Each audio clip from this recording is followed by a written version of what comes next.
Hola, voy a presentar nuestro video. Mi nombre es Lilian Jimena Hurtado Arellano y mi equipo está conformado por...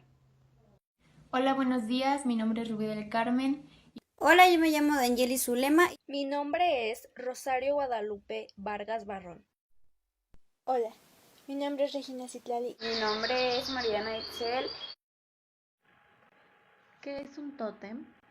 Un tótem es un objeto, ser o animal sobrenatural que en las mitologías de algunas culturas se toma como emblema de la tribu o del individuo y que puede incluir una diversidad de atributos y significados. En 1913, Sigmund Freud escribió la obra Tótem y Tabú. Trata de aplicar el método del psicoanálisis y un estudio antropológico en el que pone en conexión el origen del totemismo y la exogamia en las sociedades primitivas, ya que observa un desarrollo psicológico similar en las primeras sociedades humanas, las sociedades salvajes contemporáneas y los pacientes neuróticos. Así, las dos primeras tienen formas equivalentes de organización social y religiosa, esto es, el totemismo, que determina la prohibición de las relaciones y genera un vínculo no consanguíneo entre sus miembros que determina la prohibición de las relaciones sexuales entre individuos que comparten el tótem, imponiendo la exogamia. El deseo se enfrenta de este modo a la prohibición de unas relaciones que consideran incestuosas, convirtiéndose el incesto en un tema tabú. El paralelismo con el paciente neurótico se establece de manera clara al observar que los primeros deseos sexuales del hombre son siempre de naturaleza incestuosa y que su represión es vital en los desencadenamientos de las neuronas. Hoy voy a hablar de Mesopotamia. En griego significa entre dos ríos. Se le llamó así porque estaba situado justamente entre dos ríos, lo que viene siendo Tigris y Éufrates. En esas tierras surgieron 4000 años antes de Cristo, las primeras ciudades siendo las más conocidas. Las primeras fue Uruk, Lagash y Ur. Estas primeras ciudades eran independientes unas de las otras. Para protegerse, estaban rodeadas de una gran muralla. Y en el centro de la ciudad contribuían el Zigurat. Es un templo donde vivían los sacerdotes y de donde controlaban el comercio, las cosechas y los impuestos. El sacerdote supremo tenía el poder político y religioso de la ciudad, de campo, cultivos, atravesados por canales de riego que aprovechaban el agua de los ríos, con ella regaban los cultivos. El agua también, y a los animales igual le daban de beber de la misma agua del río. Entonces, la mayoría de los habitantes eran agricultores y pastores, aunque también había artesanos que vendían el producto de los mercados con tanto bienestar. Las ciudades fueron creciendo y los conflictos aumentaron, pero estas guerras hicieron que existieran jefes militares y que poco a poco se fueron convirtiendo en reyes. Así que en el año 3500 a.C. surgió la escritura. La hacían como sencillos dibujos llamados pictogramas. Después, con el paso del tiempo, fueron mejorando sus tácticas, sus técnicas, para poder resolver mejor su escritura, hacerla mucho más clara. Y fue ahí donde se empezó a hacer la escritura uniforme. Actuales de Egipto. Egipto es un país que une el noroeste de África con el Medio Oriente. Este data del periodo de los faraones. Tiene monumentos de milenios de antigüedad ubicados justo al fértil valle del río Nilo, incluidas las pirámides de Giza y la Gran Esfinge, al igual que las tumbas del Valle de los Reyes y el templo de Karnak, bordeado de jeroglíficos en Luxor. La historia contada a través de los libros siempre es interesante. Sin embargo, es bueno a veces dar una mirada histórica al pasado, como lo fue la cultura china y su importancia que tuvo dentro de la criminología. Acompáñenme a verla. Se sabe en sí que la cultura china fue la primera en realizar los estampados en huellas digitales tras la invención del papel en el año de 1505 después de Cristo, donde estampaban los documentos oficiales como contratos y testamentos, además de compras de negocio, con una huella digital, ya sea labrada en madera o estampada en tinta. Probablemente la expansión del comercio en otras regiones asiáticas fue lo que hizo adoptar esta costumbre, tal y como en Japón, por ejemplo, donde se promulgó una ley en el año de 1702 después de Cristo, según la cual los maridos analfabetos que querían divorciarse podían contratar a otro hombre para estampar su huella dactilar en el documento oficial. Así pues, la dactiloscopía se hizo uno de los métodos de identificación más confiables del mundo, ya que los dibujos dactilares no cambian a lo largo de la vida e incluso después de la muerte. Y si estos cambios llegan a ocurrir por heridas profundas, se convierten también en parte de la huella digital. No existe variabilidad entre ninguna huella. Cada ser humano tiene huellas específicas que son irrepetibles para ninguno otro, y tiene una posibilidad de clasificación que facilita su archivo y ordenamiento, a modo de que sea fácil de reconocer. Así pues, la dactiloscopía se hizo un método eficaz para la validación de los documentos. Por su parte, el control de la criminalidad se debió a la expansión del confucianismo dentro de la antigua China, en la cual se postulaba que aquello que no se quisiera que se le hiciera a uno, debía ser evitado hacérsele a los demás. Ahora me toca hablarles de Israel. Israel es un país de Medio Oriente en el mar Mediterráneo, considerado la Tierra Santa bíblica, según los judíos, los cristianos y los musulmanes. Los sitios más sagrados de Israel se encuentran en Jerusalén, la mezquita y la iglesia del Santo Sepulcro. El centro financiero de Israel es famoso por su arquitectura y sus playas. El complejo del Monte del Templo incluye el santuario de la Cúpula de la Roca, el histórico Muro de los Lamentos. Ahora hablaré sobre pensadores griegos. Empezamos con Esopo. Afirmó que los crímenes son proporcionados a la capacidad del que los comete. Este es el principio que se basa en la idea de que hay una relación entre el autor y su acción y que el delito es un índice fiel de peligrosidad del sujeto. Seguimos con Alcmeón de Crotón. Es, aparentemente, el primero en diseccionar animales y estudiar las características físicas y morales de los autores del delito. Después está Isócrates. Enseñó cómo ocultar el crimen es tener parte en él, planteando el problema del encubrimiento. Pitágoras. Enuncia la prevención general de la pena.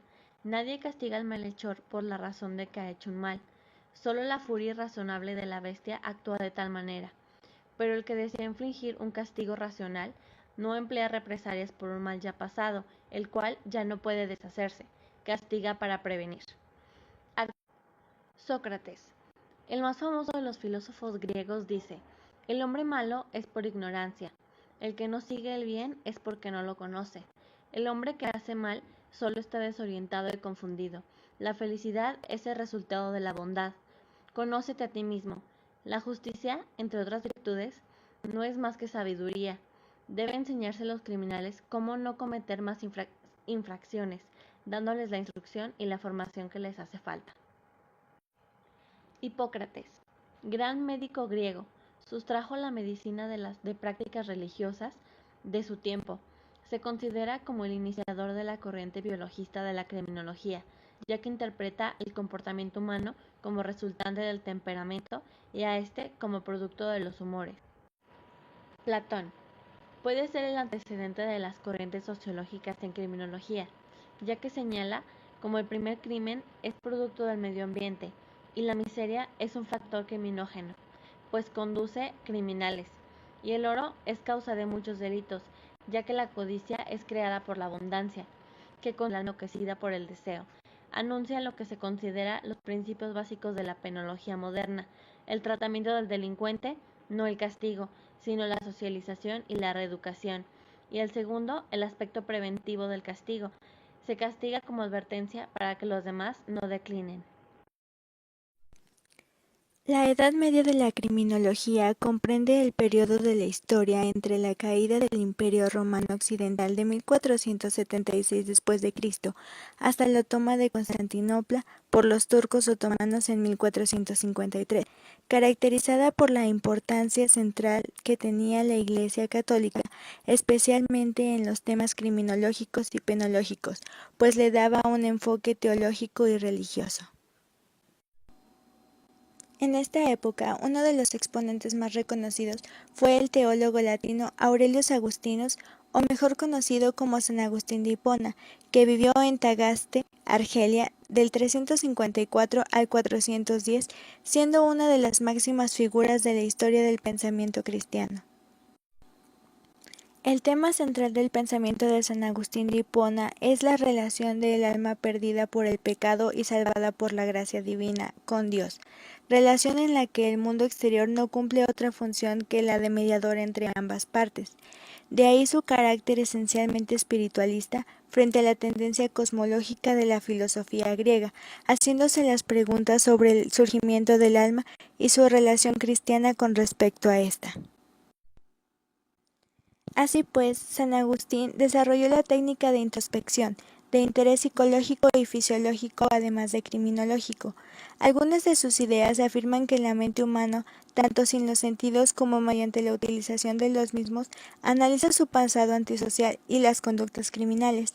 Así pues, reflexiona acerca de la cercanía de la conducta social y la antisocial, siendo el mismo ejemplo perfecto, además de que en sus obras se halla la redención en un sinónimo de readaptación social y a la pena como un mecanismo de control y defensa social que pugna por ayudar a la regeneración del culpable, creyendo en su libre albedrío, tal y como decía en su teoría de la voluntad libre.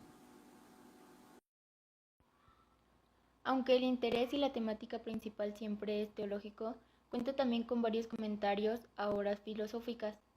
El pensamiento de Aquino partía de la superioridad de las verdades de la fe. Sin embargo, ello no le impidió presentar a la filosofía como un modo de conocimiento racional plenamente autónomo, capaz, por un lado, concordar armónicamente con la teología y por el otro, de tratar de formas independientes los más diversos aspectos de la realidad. Tomás de Aquino nació en el año 1225 en el castillo Rocaseca, cerca de Aquino, en el seno de una numerosa y noble familia italiana. Estudió en la abadía de Montecassino y después en la Universidad de Nápoles. En el año de 1244 tomó el hábito dominico y conoció a Alberto Magno, con quien estudiaría en Colonia. Posteriormente se doctoró y en el año 1252 ejerció como maestro de teología en la Universidad de París y entre otras ciudades europeas como Orvieto, Roma, Viterbo, Bolonia y Nápoles. La obra escrita de Tomás de Aquino es inmensa. Sus obras más exitosas y generalmente consideradas más importantes y sistemáticas son sus sumas, la Summa de Theologiae, la Summa contra Gentiles y sus Scriptum. Ahora es tiempo de hablar de la quiromancia. ¿Qué es la quiromancia? ¿Alguna vez te has preguntado qué es la quiromancia? Bueno, pues la quiromancia tiene como significado que es el arte supersticioso de predecir el futuro de una persona o adivinar un carácter, estudiando las líneas y protuberancias de las palmas de las manos. Y pues bueno, se decía que la mano izquierda muestra las características heredadas y la derecha las adquiridas, es decir, que cada prominencia indica una característica diferente y que las líneas principales denotan longevidad, éxito en el amor, bienes de fortuna, etc. Mientras que las estrellas, círculos, cruces, cuadrados, ramales y bifurcaciones confirman los propósitos. A continuación, diré algunas líneas que se pueden observar. Número 1, la vitalis, línea de la vida. Número 2, la cefalis o línea de cabeza. Número 3, la mensualis o línea del corazón. Número 4, la línea Neptuno o de los venenos. Número 5, la línea hepática o del hígado. La número 6, cingulum veneris o cinturón de Venus. Y pues bueno, de esta forma se puede saber casi todo de un criminal: su inteligencia, sus pensamientos, sus desviaciones mentales, sus sentimientos y pasiones, su erotismo y problemas sexuales. Herler Krum cita sobre Pancho Villa: se veía todo lo sanguinario, bárbaro y cruel que era en el bandido. En la mano se reflejaba los centenares de asesinos y crímenes que cometió el hombre. Astrología. La astrología es una herramienta muy útil para entendernos mejor y cultivar nuestro crecimiento personal incorporando el potencial de nuestras habilidades. En segundo lugar, los tránsitos planetarios. En esto consiste un estudio sobre el movimiento actual de los planetas y su influencia en las distintas áreas de nuestra carta natal. Su origen viene de los romanos, griegos, egipcios y babilonios. Por el año de 2000 a.C. se da por oficializada la astrología en el Medio Oriente. La primera dinastía babilónica nos ha legado textos astrológicos, en especial sobre Venus. En relación con la criminalidad, se vio enriquecida con Claudio Ptolomeo, cuyas teorías y explicaciones astronómicas señalaban que para él los planetas producen reacciones por medio de los 4 elementos: aire, agua, fuego y tierra, secando, humedeciendo y calentando y enfriando, y el comportamiento del humano está relacionado con los elementos y desde luego con los planetas. Esto dio lugar a investigar la influencia del clima y la geografía en la antisocialidad, ya que se ha comprobado que las condiciones climáticas influyen en el comportamiento de los individuos, y al igual manera la conducta antisocial. De ellos se refieren a los delitos que se cometen más las diferentes épocas del año y determinadas por el clima. En cuanto a los signos del zodiaco, se encuentran los horóscopos criminológicos, que de acuerdo al signo destaca cada cierto tipo de comportamiento. En el número 1 tenemos los signos de fuego, representados por Aries, Leo y Sagitario. Se inclinan a conductas antisociales violentas, indiferencia, la habilidad propia de la personalidad antisocial. En el número 2, signos de aire, representados por Géminis, Libra y Acuario. Tienden a la variedad de actividades sexuales sin encariñarse, manifiestan rencor, venganza y envidia. En el número 3, signos tierra, representados por Tauro, Virgo y Capricornio. Tienden a la avaricia y a delitos que tienen alguna pasión sexual. Signos de agua, representados por Cáncer, Escorpión y Piscis. Se inclinan hacia desórdenes de personalidad. Tienden a apoderarse de bienes y a delitos que derivan del rencor y los celos. La frenología, del griego fren, de mente, y logos, de conocimiento, es una antigua teoría pseudocientífica sin ninguna validez en la actualidad, que afirmaba la posible determinación de carácter y los rasgos de la personalidad, así como las tendencias criminales basándose en la forma de la cabeza y sus facciones. Fue desarrollada alrededor del 1800 por el neuroanatomista alemán Franz Josef Hall, y extremadamente popular durante el siglo XIX, aunque hoy en día es considerada una pseudociencia. Sus principios se establecían en que el cerebro era el órgano de la mente, y éste poseía un conjunto de facultades mentales, cada una representada particularmente por una parte diferente del cerebro. Estas áreas eran consideradas proporcionales a la propensión individual de la persona y a sus facultades mentales. La diferencia entre estas distintas áreas estaría reflejada en la forma exterior del cráneo. Esta disciplina, en conjunto con la craniometría y la fisionomía, aseguraban el predecir conductas y capacidades intelectuales. Con el tiempo, fueron intensamente ocupadas en los campos de la antropología y etnografía, en ocasiones incluso para justificar el sexismo, ya que para el caballero victoriano en la popularidad de esta ciencia se hizo presente para la elección de una esposa debido al tamaño de su cráneo. Se utilizó incluso para la rehabilitación de criminales, pero ¿cómo se hacía eso?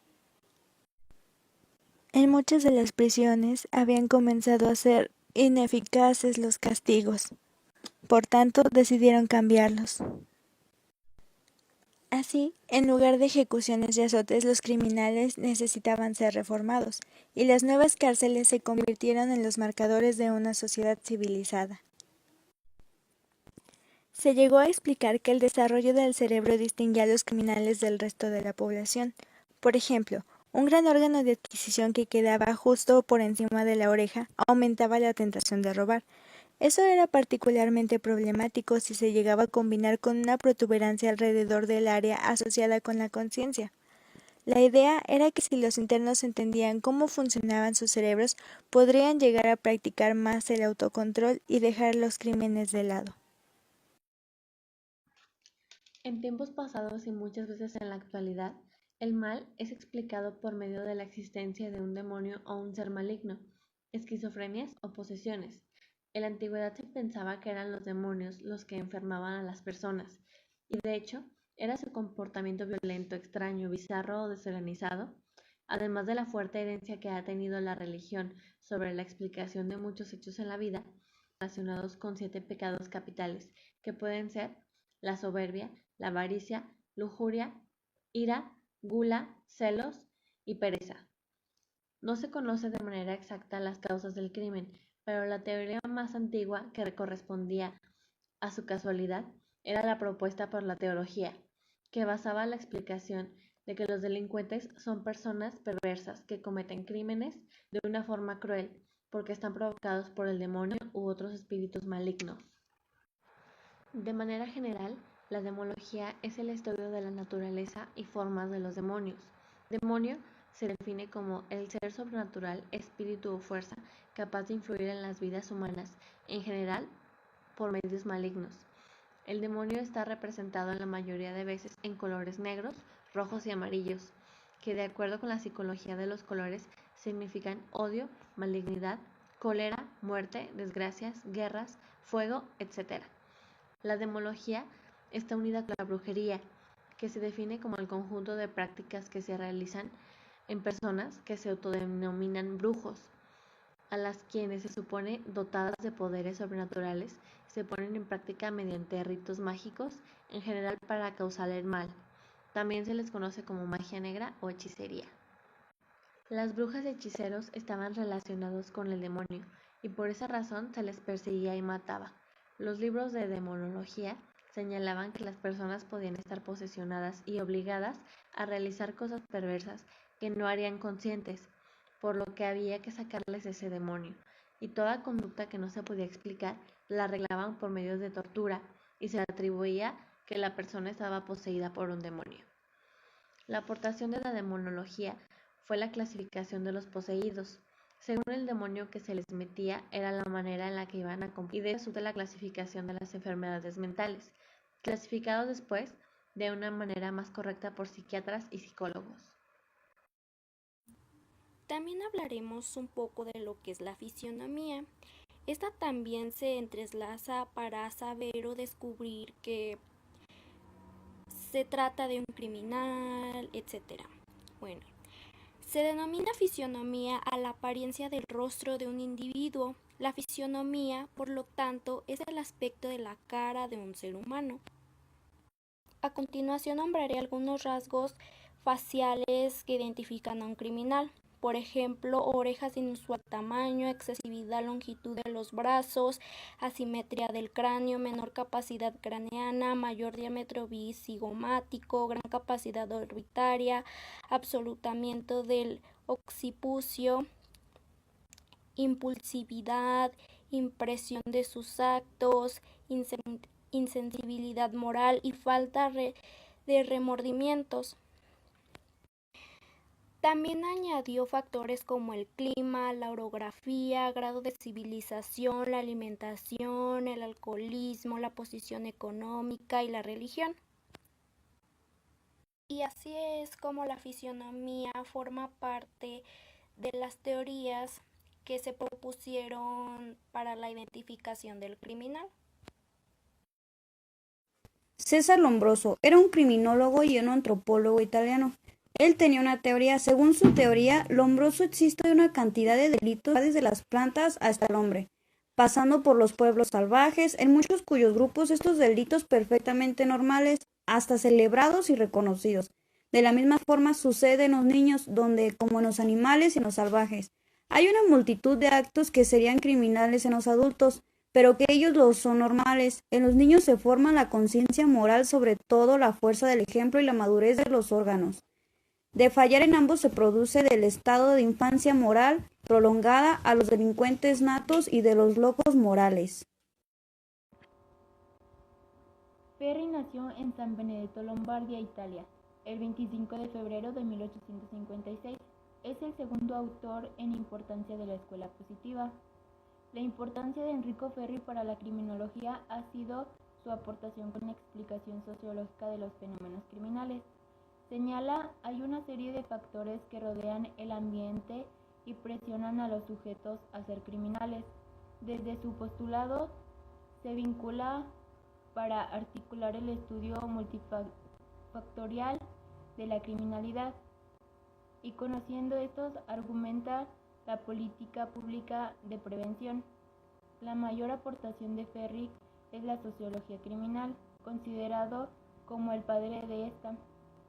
Para los factores sociales van a ser fundamentales en la explicación de hechos criminales. Probará que en un determinado medio social, bajo ciertas condiciones individuales o sociales, se comete un determinado número de delitos.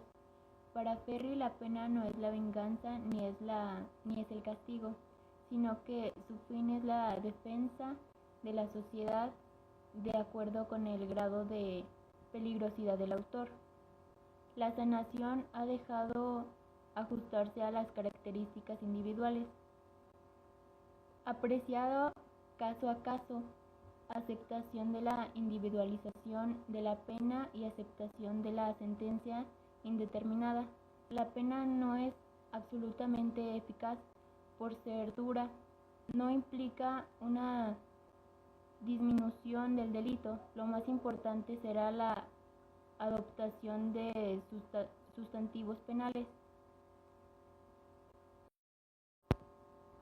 Rafael Garofalo nace en Nápoles, Italia, en 1851. Abogado y criminólogo italiano, estudió en la Universidad de Nápoles, en donde enseñó más adelante Derecho y Derecho Procesal Penal. Luego de Enrico Ferri, es considerado el segundo más importante de César Lombroso. La teoría de criminalidad de Garofalo va contra la corriente de la época, la escuela positiva, y además de discrepa con el pensamiento ortodoxo de la escuela clásica. La teoría criminal de Garofalo dice que es fundamental la herencia endógena psíquica, ya que la mayoría de los delincuentes tiene una variación psíquica. También habla de la anatomía moral, que hace que el delincuente sea un ser inferior, no un ser normal. Esta anomalía es congénita, no es adquirido. Garofalo toma, además de conceptos como peligrosidad y prevención especial general. Entre sus obras se destacan estudios recientes sobre la penalidad, criterio positivo de la penalidad y criminología. La gran preocupación de Garofalo fue la aplicación de la teoría criminológica a la práctica, tanto en el aspecto legislativo como el judicial. Así hace el primer esquema de las penas de acuerdo no al delito, sino a la clasificación del delincuente. Garofalo toma el activismo de Lombroso como una variación psíquica y endógena. Fundamentalmente, aunque su criminalidad también puede tener rasgos atávicos de características faciales, considera el delincuente como un anormal psíquico. Garofalo reconoce poca influencia a los factores ambientales y centra su atención en los instintos personales. Por eso la eliminación de las causas sociales solo las va a traer beneficios limitados. Antes de formar parte de la escuela positiva, Garofalo había ya publicado algunos escritos que serían de mucha importancia para la nueva escuela. pues daba las bases y la orientación jurídica nacional, además de... ¿Qué es lo que se hace en el Congreso de la Criminología? La doctora Lucía Larranet explicó que la importancia del Congreso radica en que justamente en el ámbito del derecho penal, en donde actualmente se producen las mayores discusiones y violaciones de los derechos humanos. También agregó que sabiendo que el incremento de penas no disminuye los delitos, resulta desacertado sancionar rápidamente normas de fondo y formas porque llegan a crear la ilusión de que ellos solucionarán el problema. Y cuando esto fracasa, sufren un deterioro institucional que repercute en todos los poderes del Estado. Esto es todo de nuestra parte. Muchas gracias.